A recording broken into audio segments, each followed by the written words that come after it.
budaya positif. Perkenalkan, nama saya Jailan, calon guru penggerak Angkatan 9 SD Negeri 1 Yudakara Jitu, Gustina, pengajar praktik, dan Bapak Imam Hanafi, fasilitator. Mereka berdua selalu setia mendampingi saya untuk mengikuti kegiatan guru penggerak Angkatan 9. Latar belakang, murid tidak suka peraturan karena selama ini jika mereka lakukan pelanggaran maka akan mendapatkan hukuman dan cenderung akan mempermalukan dirinya sendiri. Tujuan aksi nyata menciptakan murid yang merdeka dan disiplin diri yang kuat, bukan budaya positif di sekolah, universal. Tolak ukur, satu, bentuknya yang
lingkungan dari kepala sekolah akan satu murid agar tindakan yang telah disusun guru.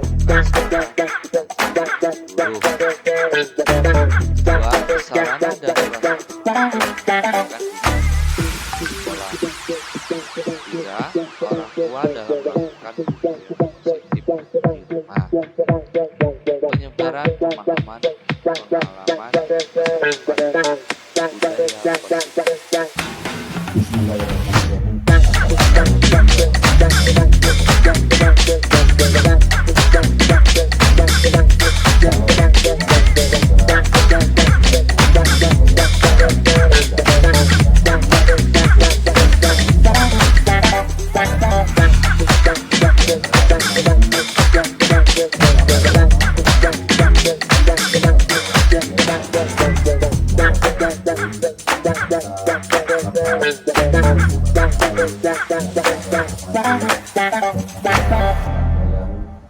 Selaku hari ini yaitu akan menyampaikan materi yaitu tentang budaya positif.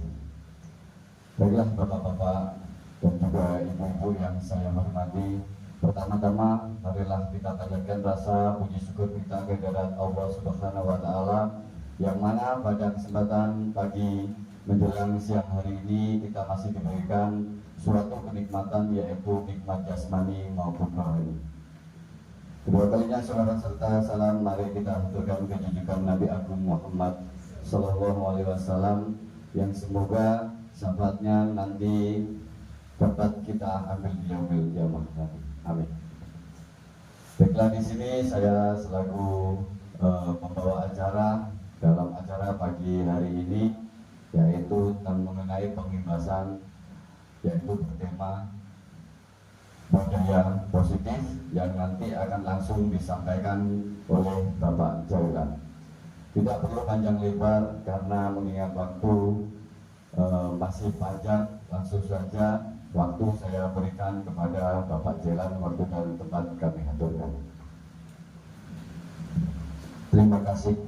Assalamualaikum warahmatullahi wabarakatuh. Salam sehat dan bahagia. Tentunya kita sebagai guru akan belajar dan terus belajar. Nah, sedikit saya sampaikan, materi-materi yang saya sampaikan ini adalah apa yang sudah saya ikuti dalam pelatihan guru penggerak di nomor 1.4, yaitu tentang budaya positif. Baik, sebelum acara kita mulai, kita akan sepakati dulu. Kita berkomitmen belajar bersama, yaitu yang pertama on silent mode HP. HP tidak perlu dimatikan, tapi di silent, biar acara kita bisa berjalan dengan lancar. Yang kedua, tidak berisik, jangan ngobrol. Yang ketiga, buatlah catatan. Baik, kita lanjutkan. Dan selanjutnya, supaya kita bisa menerima materi yang akan saya sampaikan, mari kita tenangkan pikiran, hati, arahkan semua perhatian untuk fokus belajar. Hadirkan rasa ingin tahu, rasa syukur, dan bijaksana. Mari bersama-sama kita tarik nafas, tarik keluarga, tarik keluarga. Terima kasih. Baiklah, kita akan lanjut lagi. Yang pertama tentang budaya positif. Ini pengembangannya dari Andi Nurhayani, Sarjana Pendidikan MS Diah Samsiadia Jaksa MSc, dan Dr. Murti Aryu Wijayanti, Master Pendidikan. Ya, tentunya pelatihan ini ada pembukaan kompetisi lulusan capaian umum dan capaian khusus, pemahaman inti dan eksplorasi konsep dan refleksi agenda kita hari ini. Nah, kompetisi lulusan 1.4 modul ini diharapkan berkontribusi, yaitu mencapai lulusan sebagai berikut: berusaha memahami pentingnya pengetahuan, kebutuhan belajar, dan lingkungan yang memfasilitasi seluruh individu di sekolah agar dapat meningkatkan kompetensi secara aman dan nyaman. Yang kedua, guru mampu menggerakkan komunitas sekolah untuk bersama-sama membentuk dan mewujudkan visi sekolah yang berpihak pada murid dan berlandaskan nilai-nilai kebajikan universal. Capaian umumnya memahami konsep pendidikan menurut Ki Hajar Dewantara, dihubungkan dengan konsep budaya dan lingkungan positif di sekolah yang berpihak pada murid, melakukan evaluasi dan refleksi tentang praktik disiplin dalam pendidikan Indonesia secara umum untuk mendapatkan pemahaman baru mengenai konsep disiplin positif untuk menciptakan murid dengan profil pelajar Pancasila. Selanjutnya, memahami peran sebagai guru untuk membangun budaya positif dengan menerapkan konsep disiplin positif dan berinteraksi dengan murid. Selanjutnya, pertanyaan romantik. Saya akan menanyakan pada Bapak Ibu guru, hukuman dapat mendisiplinkan anak, benar apa tidak? Hukuman dapat mendisiplinkan anak. Benar, dijawab Pak Jono. Apakah hukuman dapat mendisiplinkan anak? Kalau hukuman sesuai dengan jangan sampai terlalu ke fisik, mungkin itu masih bisa diberikan. Oke, berarti menurut Pak Joko hukuman dengan tidak mencederai fisik itu masih bisa, tapi sifatnya hukuman ya, seperti itu. Selanjutnya yang kedua, pemberian hukuman dengan hal positif seperti membaca atau membersihkan halaman sekolah dapat meningkatkan disiplin anak. Benar atau tidak? Benar. Nah, nanti kita kupas satu-satu ini supaya kita mengerti hukuman itu baik apa tidak untuk anak. Selanjutnya, memberi penghargaan dapat meningkatkan motivasi belajar anak. Benar apa tidak, Bapak Ibu? Memberikan penghargaan. Benar? Jadi kita kupas satu-satu. Jadi memberikan penghargaan, memberikan hukuman itu ada dampaknya, dampak positif dan negatifnya. Kita lanjutkan. Nah, topik eksplorasi kita pada hari ini yaitu disiplin positif dan nilai-nilai kebajikan universal. Teori motivasi, hukuman dan penghargaan, restitusi, keyakinan kelas, kebutuhan dasar manusia, dan dunia berkualitas. Restitusi ada 5 kontrol, posisi kontrol, terus ada segitiga restitusi. Eksplorasi konsep yang utama 2.1 yaitu disiplin positif dan nilai-nilai kebajikan universal. Nah, perubahan paradigma. Coba kita kepalkan tangan, ada di sini A dan B. sobeklah secari kertas, tulislah benda atau sesuatu yang sangat berharga untuk Anda. Letakkan di salah satu tangan Anda dan genggam benda tersebut. Sesuatu tersebut dengan segala daya, buatlah sebuah kepala. Teman B akan mencoba dengan sekuat tenaga dengan berbagai cara untuk meminta Anda memberikan benda tersebut. Bisa membujuk, mengancam, menghardik, merayu, menyuap, apa saja agar dapat membuka kepala tangan Anda. Coba kita contohkan Pak Adam dengan Pak Joko. Tolong sampean praktikan sambil mengepal sesuatu, dan di situ kepalan Anda merupakan hak privasi Anda dan sangat-sangat di situ penting bagi diri Anda. Dan di sini Mas Adam akan berusaha membuka kepalan tersebut. Nah, sedangkan bagi Pak Joko, kepalan tersebut merupakan sesuatu hal yang memang privasi dan orang lain tidak boleh untuk melihatnya atau bahkan memilikinya. Coba monggo, bagaimana caranya Pak Adam supaya merayu Pak Joko supaya membuka kepalanya? Monggo, bagaimana caranya?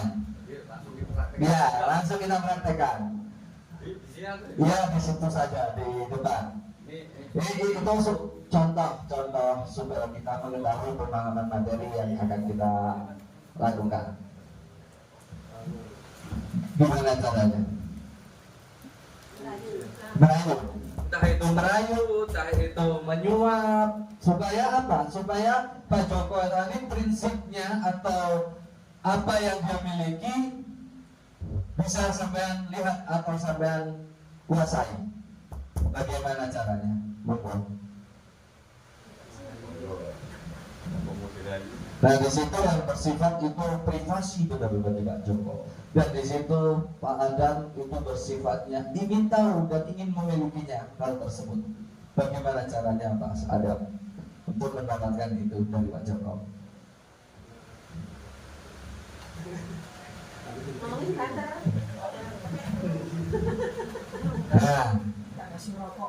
Nah, selesai belum? Gimana berhasil apa tidak? Tidak. Nah, itulah suatu contoh pengendalian diri. Apapun yang kita lakukan, yang kita miliki, orang lain tidak bisa mengontrol kita. Kita begitu juga dengan kita tidak dapat mengontrol seutuhnya pada murid.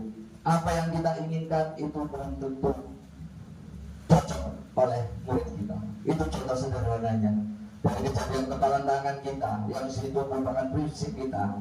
Orang lain bagaimana caranya mengenal supaya kita bisa membuka kepalan tangan kita. Itu suatu contoh. Begitu juga dengan murid kita.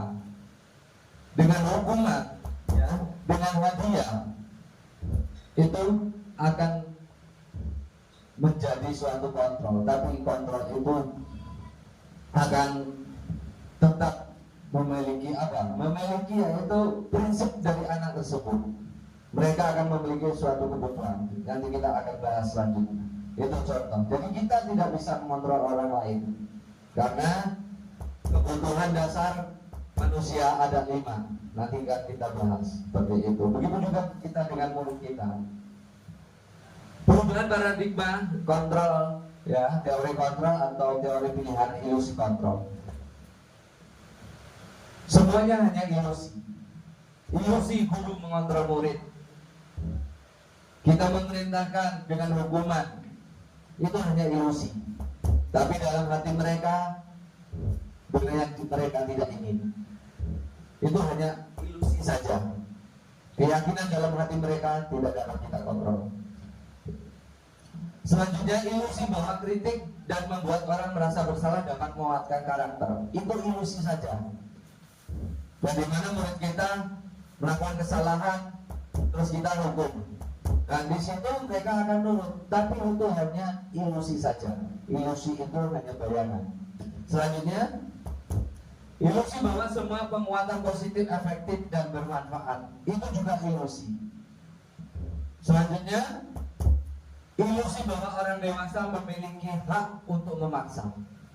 itu juga merupakan ilusi dari kita. Bayangkan saja, ilusi itu tidak nyata. Nah, bagaimana caranya kita akan membuat nyata? Mari kita saksikan bersama. Di sini perubahan paradigma, kita lanjutkan. Perubahan paradigma stimulus respon teori kontrol atau teori pilihan. Siapa sesungguhnya yang memiliki kontrol? Di sini ada dua teori, yaitu stimulus respon dan teori kontrol atau pilihan. Kalau di sini stimulus respon, kita mencoba mengubah orang agar berpandangan sama dengan kita. Kita berusaha memahami pandangan yang lain tentang dunia. Selanjutnya, perilaku buruk dilihat sebagai suatu kesalahan. Itu stimulus respon. Kalau teori kontrolnya adalah semua perilaku memiliki tujuan. Ya, kita ulangi, kita mencoba mengubah orang agar berpandangan sama dengan kita. Itu stimulus respon, teori stimulus respon. Kalau teori kontrolnya atau pilihannya adalah kita berusaha memahami pandangannya orang lain tentang dunia. Jadi kita berusaha memahami pandangan orang lain tentang dunia. Tapi kalau stimulus responnya, kita mencoba mengubah orang agar berpandangan sama dengan kita. Itu hanya stimulus respon, hanya ilusi tadi. Selanjutnya, orang lain bisa mengontrol saya. Itu salah, itu hanya ilusi. Yang benar adalah hanya Anda yang bisa mengontrol diri Anda, bukan orang lain. Hanya diri kita sendiri yang bisa mengontrol diri kita, bukan orang lain. Seperti itu Bapak Ibu. Jadi dengan siswa kita, dengan murid kita tidak dapat mengontrol murid. Ya, kita tidak dapat sepenuhnya mengontrol murid. Begitu juga kita, ibaratnya sebagai pemimpin, kita tidak dapat mengontrol bawahan. Tapi kita berusaha, ya, mengetahui perilaku atau tujuannya. Kita samakan persepsinya. Karena apa? Kontrol itu hanya dimiliki oleh individu masing-masing. Orang lain tidak dapat mengontrol. Saya sendiri tidak dapat mengontrol murid saya. Kita arahkan sepenuhnya, tidak bisa. Itu. Selanjutnya, pemaksaan ada pada saat bujukan gagal. Dengan kita membujuk orang lain, berapa tidak Bapak Ibu? Apabila kita pernah membujuk, kemungkinan jurus terakhir adalah memaksa. Seperti itu. Nah, itu merupakan teori stimulus respon. Yang dimana teori ini kurang baik digunakan. Yang paling baik yaitu berkolaborasi dan konsensus menciptakan pilihan-pilihan baru. Yaitu di situ kolaborasi, berbicara hati ke hati, tujuan-tujuan yang atau pilihan-pilihan kita utarakan kepada mereka, supaya apa? Komitmen terjadi. Karena intinya tadi kita tidak bisa mengontrol orang lain. Nah, selanjutnya modul berpikir menang atau kalah. Nah, ini teori stimulus respon. Nah, teori kontrolnya model berpikir menang-menangan. Model berpikir menang-menang. Ya, intinya manusia itu kontrolnya adalah tetap ingin menang, tidak ada ingin kalah. Seperti itu. Biarpun lahirnya berucap iya, tapi hatinya kadang berucap tidak. Seperti itu. Itu kita pahami dulu untuk teori-teori pedagogi kita. Teori menang dan kalah. Tapi yang kalah tadi dalam hatinya pasti tidak terima. Tetap teori kontrolnya adalah menang-menang, enggak menang kalah. Seperti itu kita pahami sebentar. Oke, selanjutnya disiplin positif, teori kontrol atau teori pilihan oleh Dr. William Gibson. Yang dimana di sini Anda tidak bisa mengontrol orang lain, hanya Anda yang bisa mengontrol diri Anda. Itu. Begitu juga kita dengan murid kita. Kita tidak bisa mengontrol murid kita. yang hanya mereka yang bisa kontrol diri mereka. Seperti itu. Selanjutnya makna disiplin.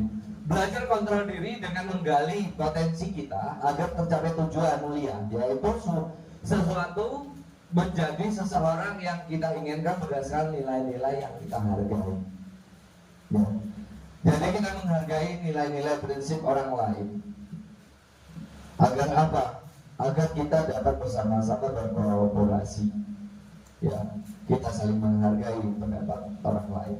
Seperti itu. Selanjutnya, di sini semua teori kontrol menurut semua perilaku memiliki tujuan. Ya. Semua perilaku yang kita lakukan itu memiliki tujuan. Entah itu perilaku salah atau perilaku benar. Dari model berpikir menang-menang, berkolaborasi, konsensus menciptakan pilihan-pilihan baru. Realitas kebutuhan kita berbeda-beda. Kita berusaha memahami pandangan orang lain tentang dunia. Setiap orang memiliki gambaran berbeda. Kita tidak bisa menyamakan persepsi, tapi bersama-sama menyimpulkan baru bisa. Selanjutnya teori motivasi. Di sini ada 3 teori. Teori motivasi, positif kontrol, dan kebutuhan dasar manusia. Teori motivasi: 1. Untuk menghindari hukuman. 2. Untuk mendapatkan imbalan. 3. Untuk menghargai diri sendiri. Selanjutnya nilai-nilai kebajikan universal. Yang terakhir, keyakinan berusaha keras. Selanjutnya posisi kontrol, mendukung, membuat rasa bersalah, teman, pemantau, manajer. Terus di situ ada teorinya segitiga restitusi, menstabilkan identitas, validasi kebutuhan, menanyakan keyakinan. Jadi ada di situ urutannya: polisi kontrol, mendukung, membuat rasa bersalah, teman, pemantau, atau manajer. Nah di sini ada teorinya, yaitu menggunakan segitiga restitusi, menstabilkan identitas, validasi kebutuhan, dan menanyakan keyakinan. Selanjutnya, realitas kebutuhan kita berbeda, ya, berbeda-beda setiap individu. Setiap orang itu mempunyai kebutuhan yang berbeda-beda. Nah, kita perlu tahu 5 kebutuhan dasar manusia dulu. Hampir sama, dari anak-anak sampai orang dewasa. Yang pertama adalah bertahan hidup. Bertahan hidup, apa yang kita alami, kita mengakuat, kita bekerja dan lain-lain. Terus penguasaan. Setiap individu pasti ingin penguasaan. Entah itu menguasai suatu bidang ilmu, entah itu menguasai menjadi pemimpin di teman sejawat, dan lain-lain. Gitu. Terus kasih sayang dan rasa diterima. Kebutuhan yang ketiga, rasa kasih sayang dan diterima, rasa diterima. Jadi yang kelima, kesenangan dan kebebasan. Kesenangan, kebebasan. Jadi kita harus pahami dulu, bertahan hidup. Setiap manusia, setiap individu kita pasti mempunyai prinsip, yaitu bertahan hidup. Begitu juga dengan anak-anak. Kadang-kadang anak-anak berantem, kemungkinan mereka diolok-olok. Nah di situ berarti mereka membutuhkan, yaitu apa, biasa diolok-olok. Berarti dia kebutuhannya rasa kasih sayang dan rasa diterima. Mengapa dia berantem? Karena diolok-olok. Berarti dia berusaha memenuhi kebutuhan yang ketiga, apa, keempat, ya, kasih sayang. Kasih sayang dengan teman.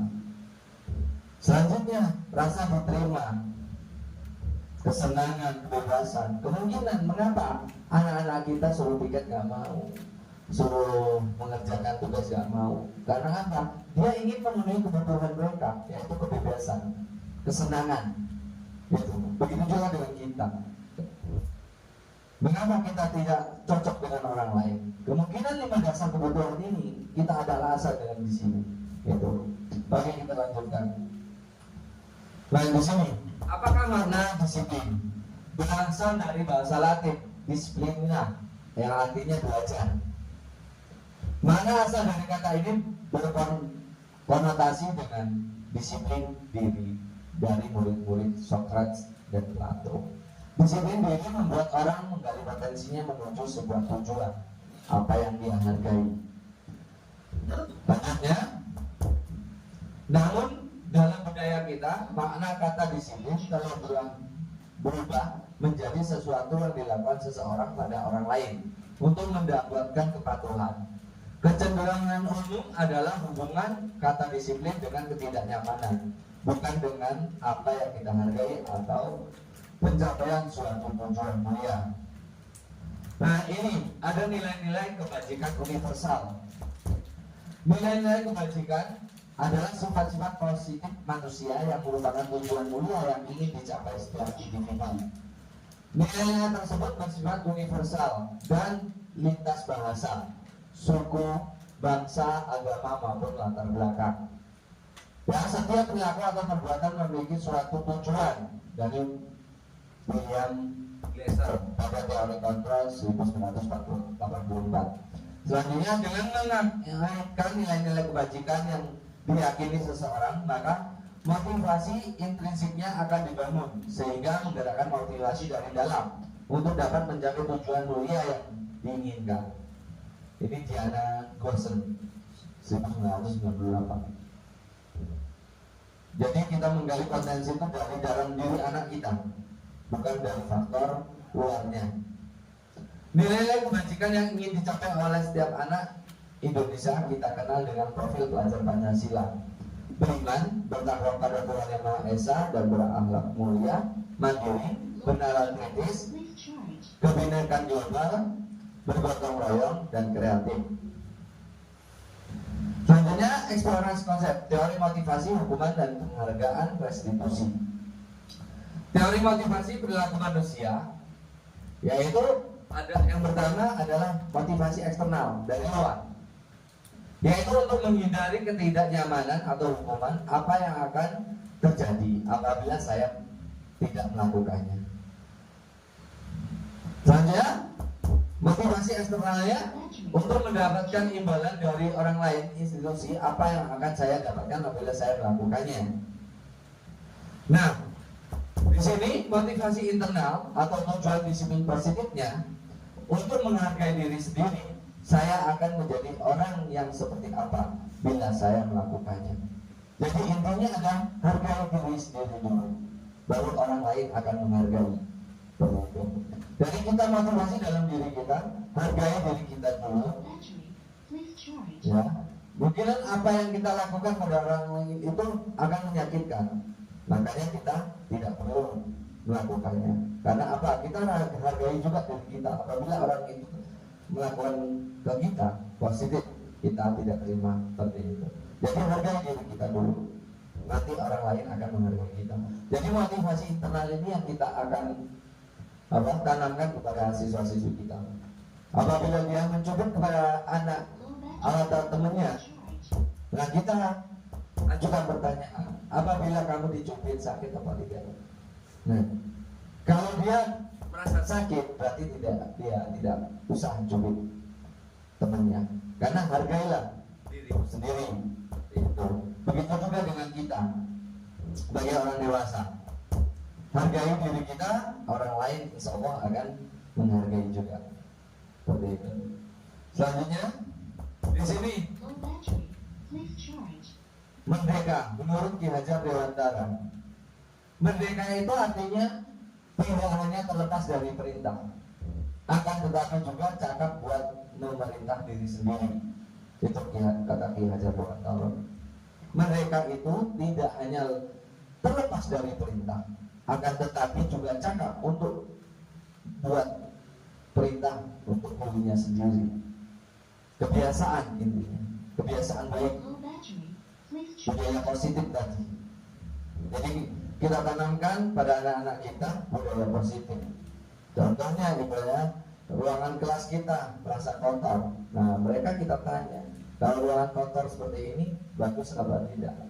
Seperti itu kita tanamkan dalam jiwa mereka. Jadi mereka memandang saja sudah segera mengambil sapu. Seperti itu. Ki Hajar Dewantara Pemikiran Konsepsi Keteladanan Sikap Merdeka, cetakan kelima tahun 2013, halaman 469. Nah, di sini bahwa penghargaan berlaku sama dengan hukuman, dalam arti meminta atau membujuk seseorang melakukan sesuatu untuk memenuhi suatu tujuan tertentu dari orang yang meminta atau membujuk. Dorongannya eksternal dari ada faktor tergantungan. Beberapa dampak dari pemberian penghargaan itu ada dampaknya. Dampak hukuman, dampak penghargaan, pengaruh jangka pendek dan jangka panjang. Penghargaan penghukum, penghargaan mengurangi ketepatan, penghargaan tidak efektif, atau penghargaan merusak hubungan.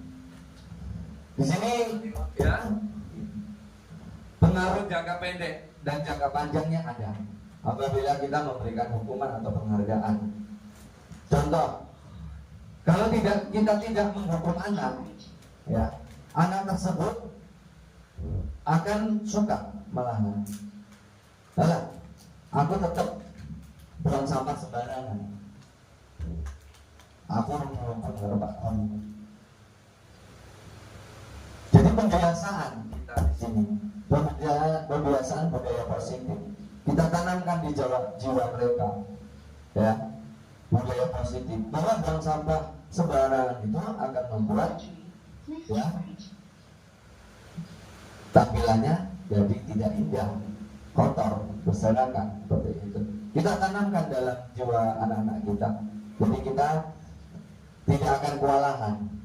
Kita tidak perlu menghukum, menjustis, ya, membuat rasa bersalah mereka. Tapi kita tanamkan dalam jiwa mereka bahwa buang sampah itu tidak baik, dampaknya besar. Dengan mereka, ya, dengan mereka kita tanamkan budaya positif, itu tidak ada dampaknya. Dampak diberikan penghargaan, yaitu tadi dia akan serius apabila ada iming-iming, ada penghargaan. Nah, yang bisa menyelesaikan dapat nilai 100, bapak beri hadiah. Nah, untuk keselanjutannya nanti mereka tidak akan serius kalau kita tidak memberikan hadiah. Seperti itu. Itu ada dampaknya. Nah, penghargaan mengurangi ketepatan. Itu tadi ketepatan yang kita inginkan dalam pendidikan itu stabil, anak benar-benar serius dengan kebutuhan mereka, ya.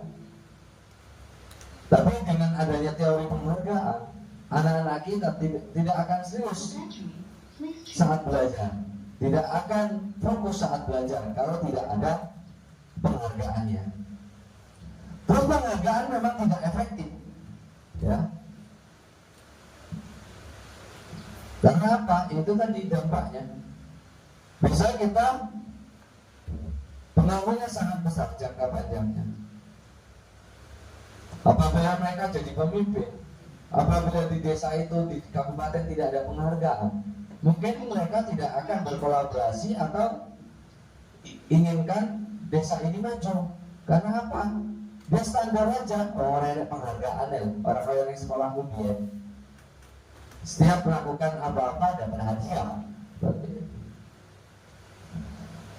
Terus penghargaan merusak hubungan. Yang dimana kita di situ ada kesenjangan. Contoh di dunia pendidikan, yang tadinya dapat nilai 10 kita berikan penghargaan. Mungkin yang dapat nilai 3, 4 itu akan merasa dirinya terkucilkan karena merasa dia bodoh, ya. Itu dampaknya, dampak dari penghargaan. Merusak hubungan antar teman, merusak hubungan antar keluarga karena penghargaan. Selanjutnya, dihukum oleh penghargaan. Penghargaan menurunkan kualitas. Ya, karena apa? Kalau tidak ada suatu hadiah atau penghargaan, kualitas mereka pasti akan diturunkan. Alah, orang ini hadiah ya, males aku.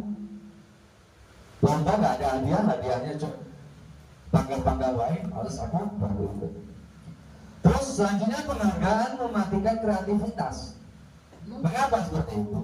Karena kalau dia tidak diberi penghargaan, ya, dia tidak akan berkreatif, nggak akan kreatif. Dia akan melakukan kreativitasnya setelah ada penghargaan, seperti itu. Jadi kreativitasnya akan mematikan anak kita sendiri. Nah, penghargaan mengurangi motivasi intrinsik, motivasi atau gangguan mentalnya jiwa mereka akan merusak. Kita akan merusak. Jadi anak-anak kita itu hanya berlomba mendapatkan suatu penghargaan atau hadiah. Penghargaan itu banyak, berupa pujian dan lain-lain. Oke, lanjut. Nah, bentuk program kebajikan atau apresiasi. Dalam memberikan apresiasi atau pengakuan perlu diingat beberapa hal. Berikan dukungan secara khusus, ya. Beri pengakuan secara pribadi, beri pengakuan pada semua murid bergantian, beri pengakuan secara konsisten, fokus pada proses. Yang dimaksud di sini beri dukungan secara khusus. Apabila anak kita kelas 4 atau kelas 5 atau kelas 6 atau kelas 3 dan kelas 1 kelas 6 belum bisa membaca, kita berikan dukungan secara khusus. Tapi jangan di depan anak-anak yang lain. Karena kita kalau kita langsung bicara di depan anak-anak yang lain, mereka akan merasa, anak tersebut akan merasa rendah, merasa terkucilkan. Beri pengakuan secara pribadi, dipanggil anak tersebut, lanjut bicarakan bersama secara individu, depan mata. Selanjutnya, beri pengakuan pada semua murid bergantian. Ada yang melakukan membersihkan sampah, kita berikan pujian dalam artian pengakuan. Ya, terima kasih telah melakukannya, seperti itu. Selanjutnya beri pengakuan secara konsisten. Jadi kita tidak hanya hari ini, tapi secara terus menerus kita berikan pengakuan pada murid kita. Pengakuan di mana mereka melakukan hal-hal baik tadi. Ya, terima kasih telah peduli dengan lingkungan, seperti itu. Terus jangan lupa fokus pada proses. Tetap kita proses di dunia pendidikan, tetap menambahkan materi-materi. Selanjutnya contoh pengakuan apresiasi kebajikan. Pembuka, kemarin saya perhatikan nilai kebajikannya, rasa empatimu besar sekali. Ini kalimat-kalimatnya. Terus situasi pada saat menolong murid baru di kelas kita, kakak kelas atau teman, ada siswa baru, terus siswa lama nolong pada siswa yang baru, nolong saat apa. Nah, di situ kita memberikan pengakuan tadi. Rasa empatimu besar sekali dan sebagainya. Saya menghargai kepedulianmu pada saat kamu membantu teman-teman di tugas kelompok. Nah, kita memberikan kalimat-kalimat tadi, pengakuan tadi. Terima kasih untuk rasa tanggung jawabmu pada saat kamu memungut kertas-kertas yang berserakan di lantai. Kita selalu berucap, ya, pengakuan kita pada murid-murid kita tanpa kita memberikan suatu penghargaan atau hadiah. Yang dimana murid kita memungut kertas, sampah, ditaruh di tempat sampah, nah, seperti itu. Terima kasih sudah peduli dengan lingkungan, seperti itu. Selanjutnya,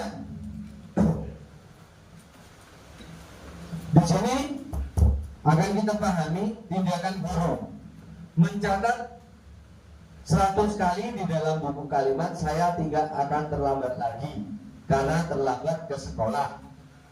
Lari mengelilingi lapangan basket 2 kali karena terlambat hadir di sekolah.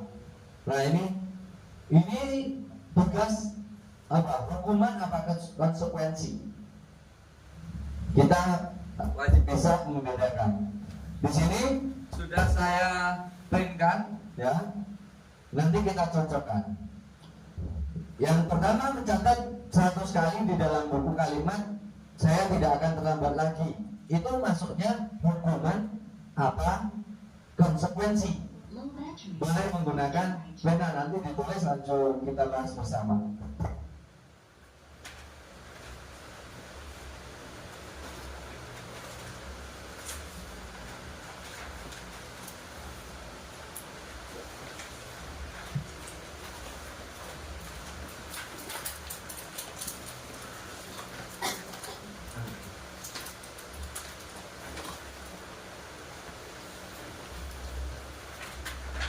Low battery, please charge.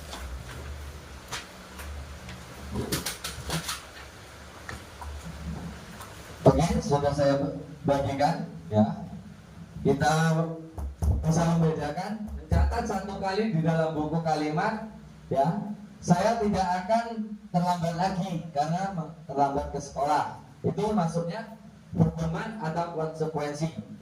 Lari mengelilingi lapangan basket 2 kali karena terlambat hadir sekolah. Itu hukuman apa? Konsekuensi. Selanjutnya, murid diminta untuk push up 15 kali karena tidak menggunakan masker ke sekolah. Itu hukuman apa? Konsekuensi. Selanjutnya, menggantikan kertas tugas teman yang telah dicoret-coret.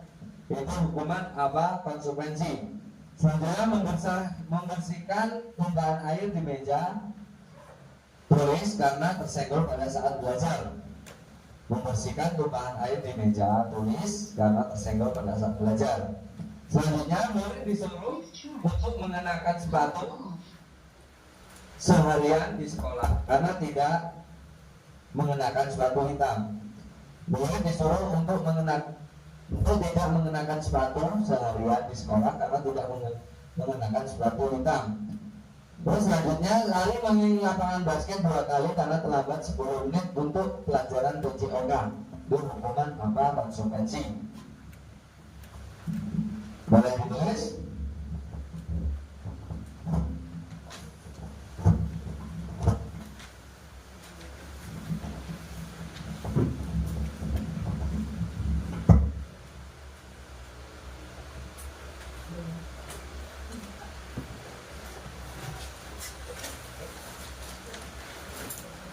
Oke,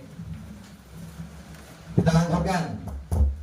Sudah semua ya? Nah, kita akan cocokkan yang benar yang mana, hukuman atau konsekuensi. Kita lihat slide selanjutnya. Nah, mencatat satu kali di dalam buku kalimat saya tidak akan terlambat lagi karena datang terlambat, itu termasuk hukuman. Selanjutnya, lari mengelilingi lapangan basket 2 kali karena terlambat hadir di sekolah, itu juga hukuman. Murid diminta untuk push up 15 kali karena tidak menggunakan masker saat di sekolah, itu masuk hukuman. Selanjutnya, menggantikan kertas tugas teman yang telah dicoret-coret. Nah, itu merupakan konsekuensi ya.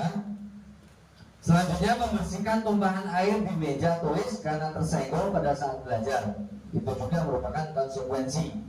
Selanjutnya, murid disuruh untuk mengenakan sepatu, tidak mengenakan sepatu seharian di sekolah karena tidak mengenakan sepatu hitam. Itu juga merupakan hukuman. Terus lari mengelilingi lapangan basket 2 kali karena terlambat 10 menit untuk pelajaran PJOK. Kan memang kalau pelajaran PJOK itu ada pembelajaran lari. Jadi di sini adalah konsekuensi. Kecuali kalau kita ngajarnya bahasa Indonesia, kita anak-anak kita suruh lari lapangan 5 kali, itu berarti hukuman. Ya, Bapak Ibu, kita udah pahami tadi bahwa hukuman itu tidak baik untuk anak kita. Selanjutnya, perbedaan hukuman dan konsekuensi. Ya, yang pertama, sesuatu yang menyakitkan harus terjadi. Kalau itu hukuman, rasa malu pada teman ya. Seringkali kita datang anak kita terlambat, suruh pegang telinga, angkat kaki sebelah. Kalau tidak, saat pelajaran matematika datang terlambat, di situ dia kita suruh push up. Nah, seperti itu. Di situ mereka akan merasa tersakiti, malu pada teman. Tapi kalau sesuai konsekuensi itu sesuatu yang harus terjadi. Seperti tadi, dia mengoret-ngoret bukunya temennya. Konsekuensinya adalah menggantikan buku tersebut. Seperti itu. Selanjutnya, kalau hukuman membuat anak sakit fisik maupun hati untuk jangka waktu yang lama. Saya ingat dihukum, dipukul ya oleh gurunya karena itu dipukul. Sampai sekarang masih ingat kok. Selanjutnya, di situ anak membenci kedisiplinan. Karena apa? Mereka diwajibkan. Karena apa? Faktor dari dalam mereka belum terbentuk. Selanjutnya, di situ hukuman jadi paksaan. Kita merasa beban. Seperti itu. Selanjutnya, mendorong anak menyakiti diri sendiri. Ya, seringkali terjadi. Ada anak udah menyakiti diri sendiri, sudah tidak mau sekolah, sudah. Itu masuk dia menyakiti diri sendiri. Hak mereka tidak diambil, ya. Karena apa? Kita seringkali menghukum mereka. Jadi dalam teori hukuman itu sangat berdampak sekali untuk terutama hati dan mental anak kita. Selanjutnya, konsep diri yang buruk, ya. Anak belajar untuk menyembunyikan kesalahan. Jadi anak itu melakukan kesalahan pasti disembunyikan kalau kita sering melakukan suatu hukuman. Marah, merasa bersalah, dipermalukan, merasa tak dihargai. Nah, merasa tak dihargai. Kalau kita sendiri terjadi di lingkungan, ya. Kalau kita tidak dihargai oleh lingkungan kita mungkin akan merasa sakit hati kita. Nah, kalau konsekuensi itu sesuatu yang harus terjadi, membuat anak merasa tidak nyaman dalam jangka waktu pendek. Karena apa? Dia ibaratnya menumpahkan sesuatu atau menyoret-nyoret di dinding, kita suruh bersihkan kan, karena konsekuensinya kalau dia nyoret-nyoret kita suruh bersihkan. Terus anak menghargai disiplin, ya. Selanjutnya, stimulus tanggapan. Mereka akan mempunyai tanggapan sendiri mengapa melakukan kesalahan itu. Kita juga tidak boleh, ya, semena-mena menjudge mereka salah. Kadang-kadang mereka datang terlambat itu karena ada sesuatu hal. Mungkin karena orang tuanya, ya, sedang pergi beli apa, datang orang tuanya motornya rusak, akhirnya datang ke rumah, dia nunggu adiknya, orang tuanya belum datang, akhirnya berangkat sekolahnya telat. Seperti itu. Kita wajib seperti itu. Kita tidak boleh langsung ngecas orang bersalah. Terus mendorong anak agar mudah menyesuaikan diri. Kalau teori konsekuensi, anak belajar untuk mematuhi peraturan. Jadi peraturan itu kita tidak perlu paksa ke anak, tapi anak sendiri, ya, belajar untuk mematuhinya. Selanjutnya, kehilangan hak, dibuat tidak nyaman, diasingkan untuk sementara atau time out, tidak berkelanjutan. Jadi di sini teori hukuman dan konsekuensi itu jomplang benar. Nah, sedangkan kita dalam keseharian kita masih banyak sekali kita melakukan teori hukuman, ya. Kita menanamkan budaya-budaya positif dalam diri mereka, ya, kesepakatannya. Tapi kita sudah hukum mereka. Mereka juga ingin merasa dihargai oleh gurunya. Oke, kita lanjutkan, ya. Identitas gagal hukuman, ya. Disiplin sukses disiplin. Sesuatu yang menyakitkan harus terjadi, tidak nyaman untuk murid atau anak untuk jangka waktu panjang, ya. Korban mendapatkan keadilan. Murid anak akan tersakiti, perilaku pasif agresif meningkat, sistem tidak akan berjalan bila murid tidak takut, berlaku hanya pada sebuah institusi, tidak berlanjut pada kehidupan nyata. Peraturan adalah kamu harus. Murid anak membenci peraturan. Ini negatif. Nah, kalau konsekuensi itu netral. Sesuatu harus terjadi tidak nyaman untuk murid anak untuk jangka yang pendek, ya. Korban bisa diabaikan, jadi tidak masuk dalam hati mereka. Jangka pendek. ya, memerlukan monitoring, membantu penerapan mengikuti peraturan dalam masyarakat. Apa peraturannya? Ucapan terima kasih ya, murid anak menghormati peraturan. Selanjutnya, kalau restitusi merupakan suatu pilihan, menguatkan untuk murid anak dalam jangka waktu panjang, korban mendapatkan ganti, murid anak mendapatkan penguatan, masalah terpecahkan, murid belajar bertanggung jawab untuk perilakunya sendiri. Silakan. Fokus pada pemecahan masalah dalam jangka waktu yang panjang. Selanjutnya, apa yang kamu yakini? Apa yang kita ya atau kamu lakukan ini? Jadi di situ kita sudah membuat keyakinan dulu di dalam hati mereka. Murid atau anak kita menghormati dirinya dan orang lain, intinya seperti itu. Itu merupakan positif. Jadi ada 3 teori: hukuman, konsekuensi, dan restitusi. Apa itu restitusi? Restitusi adalah proses menciptakan kondisi bagi murid untuk memperbaiki kesalahan mereka, sehingga mereka bisa kembali pada kelompok mereka dengan karakter yang lebih kuat. Restitusi juga merupakan proses kolaboratif yang mengajarkan murid untuk mencari solusi untuk masalah mereka dan membantu murid berpikir tentang orang seperti apa yang mereka inginkan, ingin menjadi atau tujuan mulia, dan bagaimana mereka harus memperlakukan orang lain. Kalau sudah kita tanamkan dalam jiwa mereka, ya, budaya-budaya positif pada anak kita pasti akan tertib dengan sendirinya tanpa perlu adanya peraturan. 9 ciri-ciri restitusi. Yang pertama, bukan untuk menebus kesalahan, namun untuk belajar dari kesalahan. Yang kedua, memperbaiki hubungan. Yang ketiga, tawaran, bukan paksaan. Yang keempat, restitusi menuntun untuk melihat ke dalam diri. Yang kelima, restitusi mencari kebutuhan dasar yang mendasari tindakan. Restitusi diri adalah cara yang paling baik. Ya, restitusi fokus pada karakter, bukan tindakan. Restitusi fokus pada solusi. Restitusi mengembalikan murid yang berbuat salah pada kelompoknya. Tapi ya, restitusi itu bukan mengasingkan mereka, tapi selanjutnya keyakinan kelas. Pembelajaran selanjutnya. Nah, mengapa tidak membuat peraturan saja? Mengapa harus keyakinan kelas?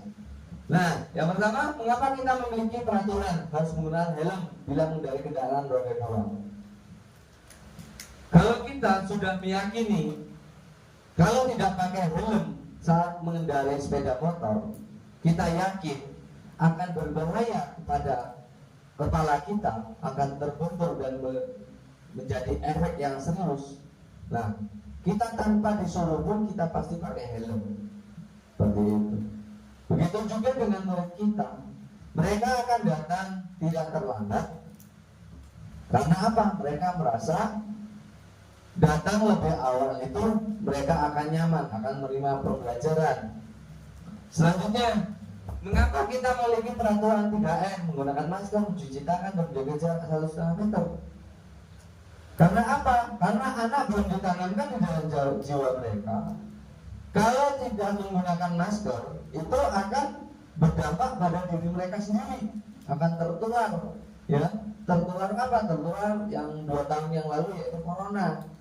Tapi kalau sudah kita tanamkan dalam diri mereka, mereka sudah peduli dengan dirinya sendiri, pasti mereka akan menggunakan masker tanpa kita suruh, tanpa adanya aturan. Selanjutnya, mengapa kita memiliki peraturan harus datang tepat waktu pada saat mengikuti pelatihan? Ya, itu karena apa? Karena kita akan ketinggalan materi yang akan disampaikan oleh tutor. Seperti itu. Jadi kita datangnya terlambat. Kita yang akan rugi sendiri kalau kita datang terlambat. Nah, untuk mendukung motivasi intrinsik, kembali ke nilai-nilai atau keyakinan-keyakinan lebih menggerakkan seseorang dibandingkan mengikuti serangkaian peraturan-peraturan. Jadi di sini kita lebih masukkan dalam hati kita, hati jiwa murid kita. Ya, bukan peraturan, tapi apa? Keyakinan-keyakinan yang mereka perbuat itu kita tanamkan keyakinan dalam jiwa mereka, itu adalah hal yang salah, hal yang tidak bagus. Makanya tidak boleh dilakukan. Selanjutnya, budaya positif, lingkungan positif, keyakinan kelas, peraturan kelas. Nah, peraturan kelas itu tandanya, ya, tandanya beda sendiri, lebih tebal, ya, pada umum. Peraturan kelas, lingkungan positif, keyakinan kelas. Nah, di sini yang dimaksud lingkungan positif itu lingkungan yang dimana benar-benar melakukan kegiatan-kegiatan yang baik, ya. Ya, dimana keyakinan kelas kita, dari keyakinan kelas kita tadi, ya, nanti berdampak dari untuk lingkungan, ya, lingkungan mereka. Kalau berbuat nakal kepada teman itu tidak baik. Kalau sudah kita ajarkan kepada murid kita di kelas, yang lingkupnya kecil, mungkin nanti kalau sudah di lingkungan masyarakat mereka sudah dewasa, mereka tidak akan melakukan hal-hal buruk bagi orang lain. Karena apa? Dia menghargai dirinya. Kalau hal tersebut dilakukan dengan dirinya, pasti dia akan merasa rugi. Selanjutnya, yang mana yang merupakan keyakinan kelas, ya, kesepakatan kelas. Nah, di sini ada contoh TK dan Wanita Persatuan 1. Kesepakatan kelas, datang tepat waktu, mengucapkan salam, menjaga kebersihan sekolah, berdoa sebelum dan sesudah kegiatan, aktif dalam pembelajaran, dan tertib.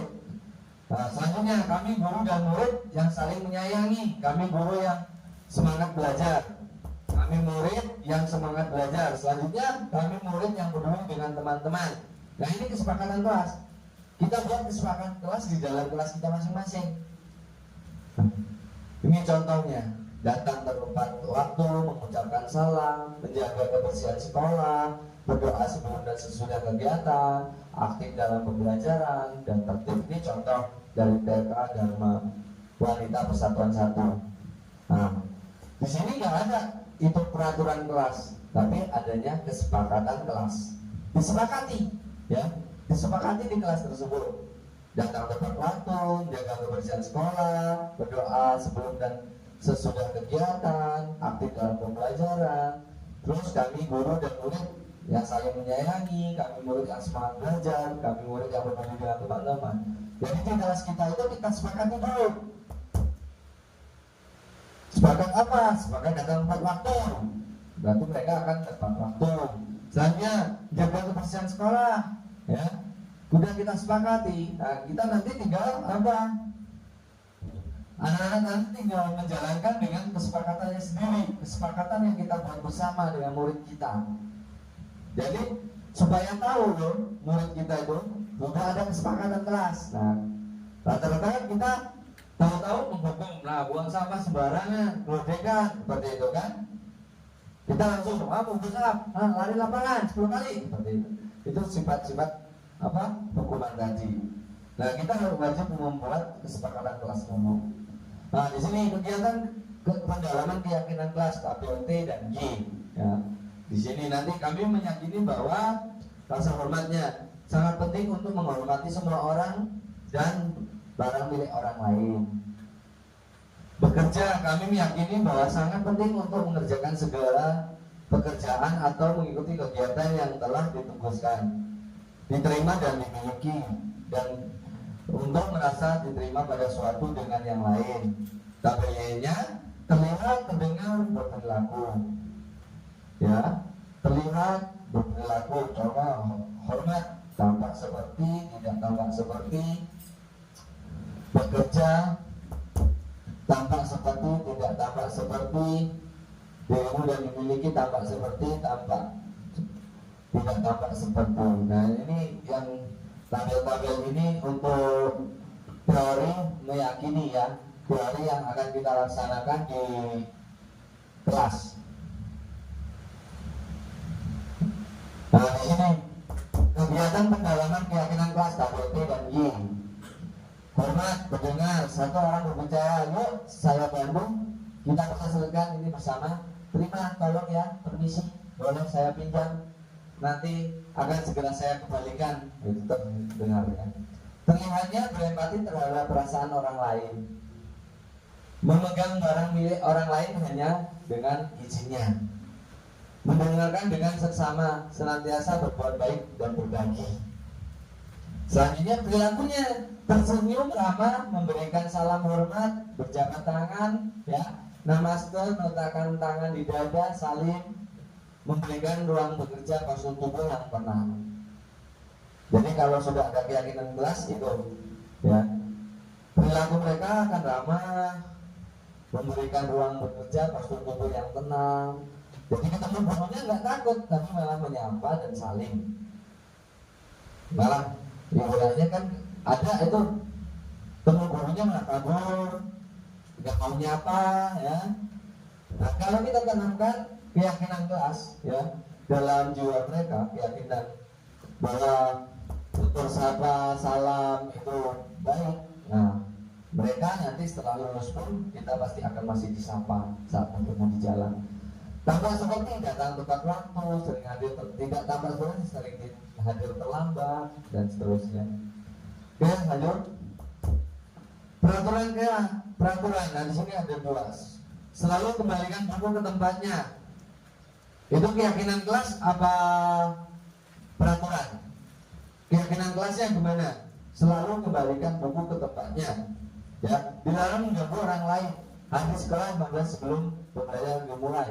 Dilarang melakukan kekerasan, dilarang menggunakan narkoba, bergantian atau menunggu giliran, gunakan masker, jangan berlari di kelas atau koridor. Nah, di sini keyakinan kelasnya adalah tanggung jawab, ya.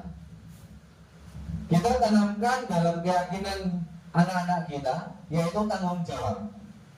Kalau sudah memiliki rasa keyakinan tanggung jawab, selalu mengembalikan buku pada tempatnya, karena itu merupakan tanggung jawab individu mereka.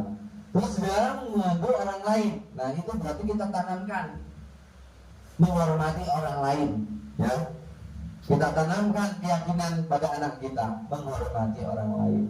Hadir sekolah 15 menit sebelum pembelajaran dimulai, itu berarti kita menghormati orang lain dan berkomitmen. Kita saling menghormati. Nah, dilarang melakukan kekerasan, ini peraturannya. Di situ apa? Keyakinan kelasnya adalah keselamatan, menghormati orang lain, tentang keselamatan dan menghormati orang lain. Kalau dilarang menggunakan narkoba, itu berarti keyakinan kelasnya adalah kita tentang kesehatan.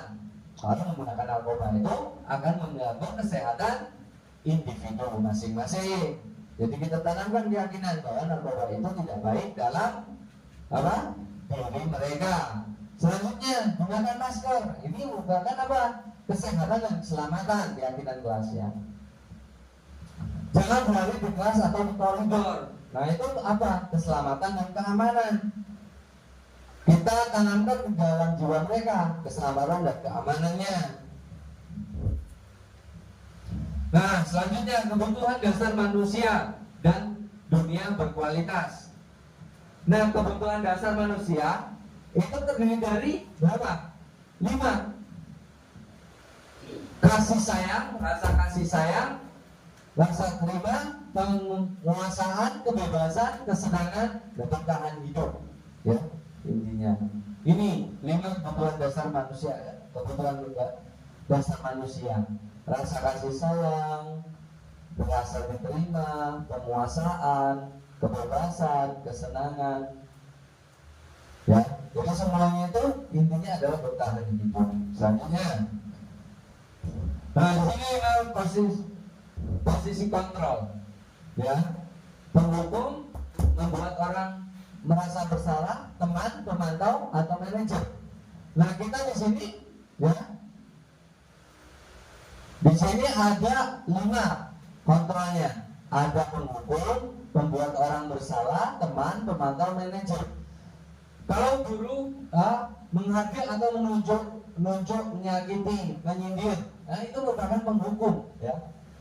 Yang membuat orang merasa bersalah, itu berceramah dan mengatakan seharusnya ibu, seperti ibu kecewa, Kalau teman membuatnya alasan-alasan untuk muridnya, membuatkan alasan-alasan untuk muridnya. Kalau pemantau itu menghitung dan mengukur. Kalau manajer mengajukan pertanyaan-pertanyaan. Nah, kita di sini dari 5 posisi kontrol ini, yang paling baik itu adalah kontrol dari manajer. Menghargai diri sendiri. Kita memanajer apa yang kita yakini, apa yang bisa kau kerjakan untuk memperbaiki masalah ini, menguatkan pribadi, murid meletakkan dirinya sebagai individu yang positif dalam dunia berkualitas. Bagaimana caranya saya bisa memperbaiki keadaan, mengevaluasi diri, bagaimana cara memperbaiki. Lalu, nah di sini pernyataan-pernyataannya. Yang pertama, saya kecewa sekali dengan kamu. Itu merupakan membuat orang merasa bersalah. Selanjutnya, kamu tidak pernah benar melakukannya. Itu penghukum berarti kita. Ayolah lakukan demi ibu. Itu berarti teman. Apakah kamu mau mendapatkan stiker bintang hari ini? Nah itu berarti kita sebagai posisinya sebagai pemantau. Selanjutnya, bagaimana kamu bisa menyelesaikan masalah ini? Nah itu berarti kita posisi manajer. Kita bertanya kepada dia, apakah mau kita selesaikan masalah ini? Selanjutnya, kamu selalu yang paling terakhir. Itu penghukum. Dan mengajarkan kita nyuruh anak atau ada tugas anak kita berikan. Nah, ada anak yang paling terlambat, kita berucap, kamu ini selalu terakhir. Nah, berarti kita di situ adalah penghukum. Nah, penghukum tadi sudah kita pahami, efek sampingnya banyak sekali. Merasa anak dikucilkan, merasa anak terlalu merasa bodoh, merasa tertinggal, gitu. Jadi kita nggak boleh menjadi seorang penghukum. Kita yang paling baik adalah sebagai manajer. Selalu kita tanyakan sebab musababnya. Bagaimana kamu bisa menyelesaikan masalah ini, berdialog saat mereka berantem dan lain-lain. Selanjutnya, bergerak antara peraturan pemantau konsekuensi hadiah.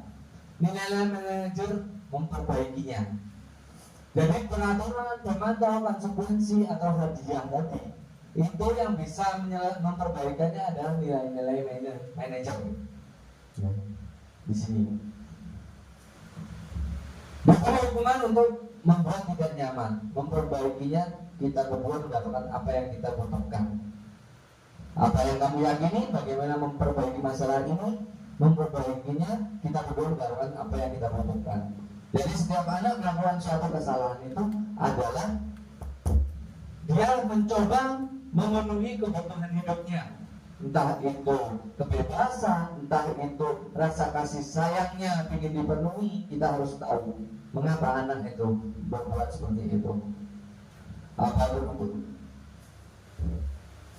Selanjutnya, nah penyelesaian masalah suatu problem ya pada anak ini juga bisa digunakan di kehidupan sosial kita.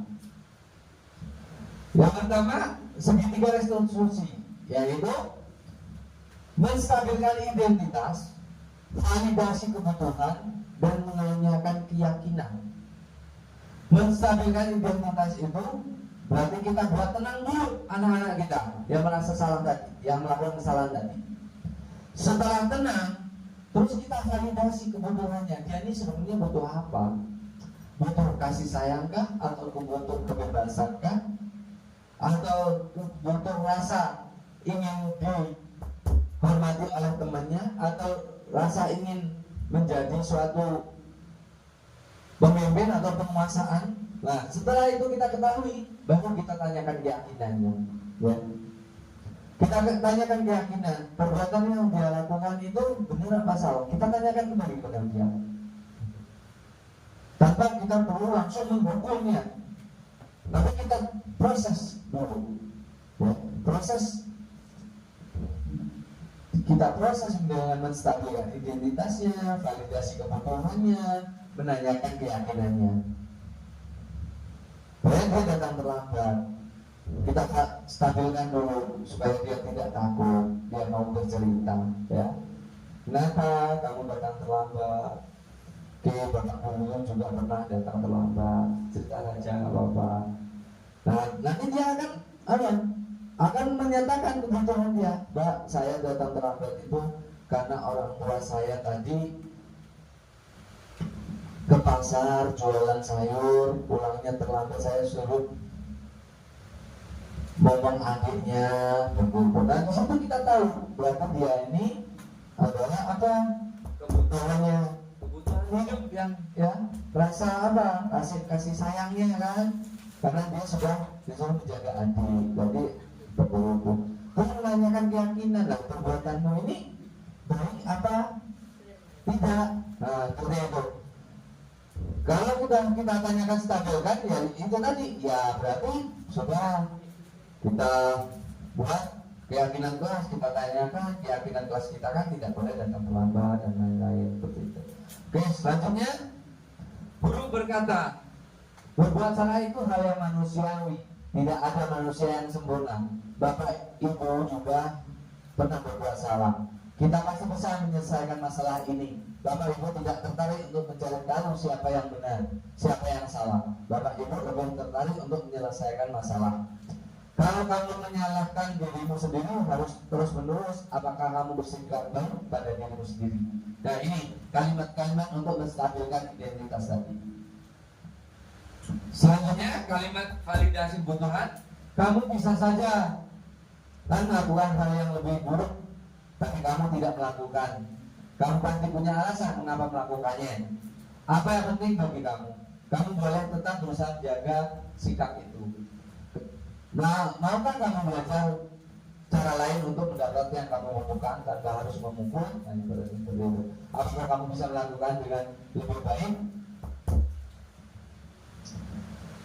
Guru berkata, menanyakan keyakinan. Apa nilai yang kita percaya di kelas, di sekolah kita? Nilai universal apa yang telah kita sepakati? Kelas yang ideal itu seperti apa? Kamu ingin jadi anak seperti apa? Apa yang kamu rasakan ketika kamu melakukan itu? Kamu menjadi orang yang seperti apa? Nah, di sini intervensi 3 detik. Intervensi ini membantu murid kembali ke tujuan semula dengan cukup singkat dan dengan cara konfrontatif. Pernyataan-pernyataan yang dilakukan biasanya dikemukakan oleh seorang pemantau atau dan manajer. Apakah kamu ingin berbuat lebih baik? Apakah saat ini kamu sedang menjadi orang yang sedang kamu inginkan? Apakah kamu bisa mengubah kegiatan atau perilaku kamu saat ini menjadi yang lebih baik? Membantu. Apakah wajar membuat kesalahan? Bisakah kita memperbaikinya? Dan lainnya. Nah, itu contoh-contoh ya.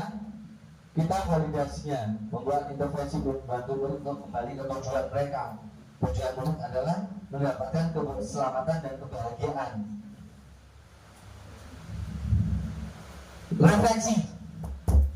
Hal baru yang mengubah paradigma saya, yang saya dapatkan. Perasaan apa yang muncul selama mengikuti sesi ini? Nah, ini khususnya mengenai makna disiplin dan motivasi. Saya akan menjadi Among seperti apakah setelah mengikuti modul ini? Oke? Ya?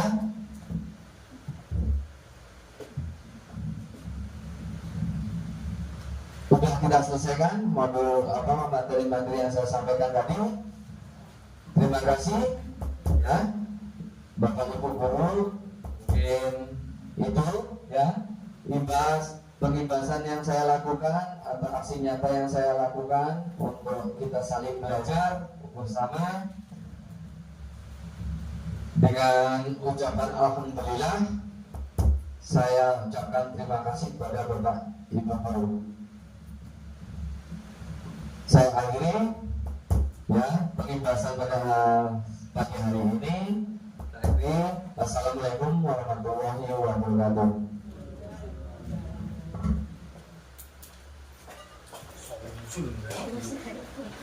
Videonya tak ini. Ucapkan terima kasih kepada Bapak Jailan yang sudah menyampaikan materi pembahasan pada hari ini. Semoga kita semua yang hadir bisa mendapatkan manfaatnya dari pembahasan yang sudah disampaikan oleh Bapak Jailan. Dan mungkin hanya itu saja yang perlu saya sampaikan, kurang lebihnya saya mohon maaf. Saya akhiri, wassalamualaikum warahmatullahi wabarakatuh. Selanjutnya, membersihkan kelas bersama. Tidak boleh mengolok-olok teman. Lanjut. Membersihkan gelas bersama, mandiri. Lanjut, ini saling menghormati dan menghargai, tidak mengejek. Lanjut, datang tepat waktu, disiplin mengerjakan tugas yang diberikan bapak ibu guru. Selanjutnya, menjaga kebersihan lingkungan sekolah seperti tiket. Lanjut lagi. Tidak boleh mengganggu teman, mandiri, tidak boleh mengolok-olok, tidak boleh mencela jika teman sedang berbicara.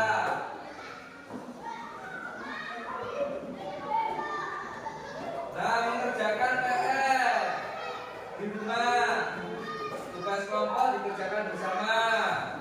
Yuk, menjaga kebersihan bersama. Selanjutnya, tidak boleh mengadu domba.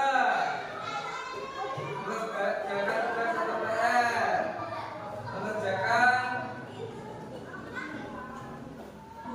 mengerjakan tugas lebih dahulu daripada bermain.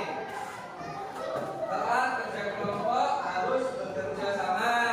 Yuk, berangkat sekolah dengan tepat waktu. Di kelas membersihkan kelas dengan rapi dan tidak kotor.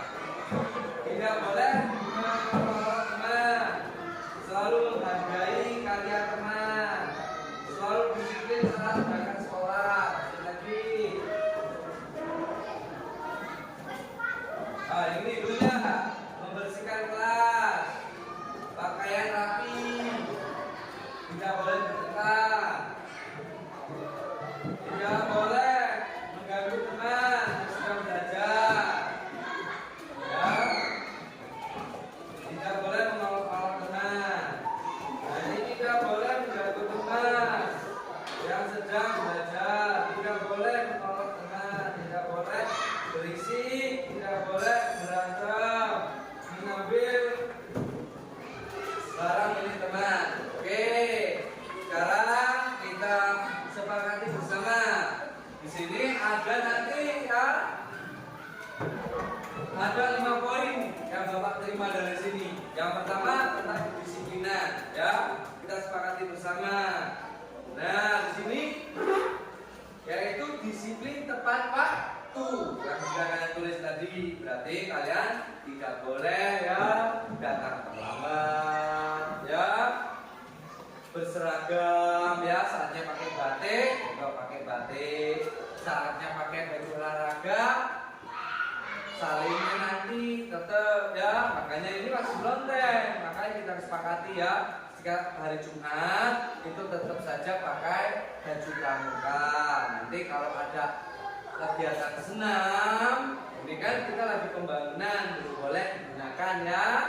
Nah, makanya mulai Jumat depan kalian tetap pakai seragam pramuka. Nanti kalau sudah pakai, sudah kita senam, kalau kita mau senam baru kita ganti apa? Kaos olahraga ya. Selanjutnya saling menghargai dan menyayangi.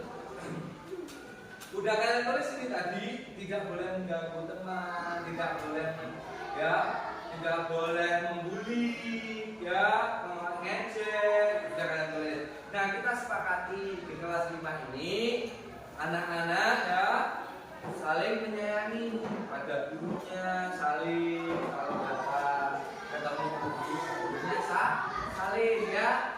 Ya kalian tulis tadi. Terus bekerja sama tadi mengerjakan tugas kelompok ya. Jangan hanya mengandalkan teman. Oke. Saling membiasakan, saling sapa, saling tegur, ketemu Pak Guru, baik di rumah maupun di sekolah. sekolah itu saingnya apa? Sesama teman juga ya.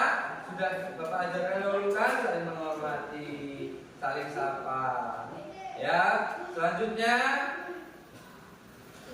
mandiri. Nah, di saat sudah kalian tulis tadi kesepakatannya mengerjakan PR itu kalau mandiri, tugas mandiri dikerjakan sendiri. Ya, tidak boleh. Ini kalau di kelas ya, tidak boleh mencontek. Kalau mencontek itu berarti tidak mandiri. Selanjutnya kalau di rumah mandiri ya mandi, cuci baju sendiri ya, belajar mandiri. Terus bertanggung jawab ya, yang sudah kalian tulis tadi ya. Melaksanakan kegiatan yang sudah diberikan oleh Bapak Ibu guru. Berarti kita sudah menghormati guru. Nah, kalian tulis tadi di sini. Saatnya Pak Guru, Ibu gurunya menjelaskan, kalian tidak bermain diri ya, mengerjakan tugas, tidak bermain. Itu namanya kita mempunyai tanggung jawab dan juga menghargai teman yang tadi sedang mengerjakan. Kita dengan tidak ikut, tidak bermain ya. Selanjutnya kesepakatan membersihkan kelas. Membersihkan kelas itu di saat ada sampah wajib kita memungutnya atau ambil sapu, baik di dalam kelas maupun di luar kelas. Intinya di lingkungan sekolah. Oke, kita sepakati bersama ya. Nanti Bapak tempelkan kesepakatan kelas kita. Oke, siap melaksanakannya kesepakatan kelas. Siap dengan semangat. Oke, kesepakatan kelas kita pada hari ini kita sepakati bersama. Kita ketok palu ya 3 kali. Ayo 1, 2, 3.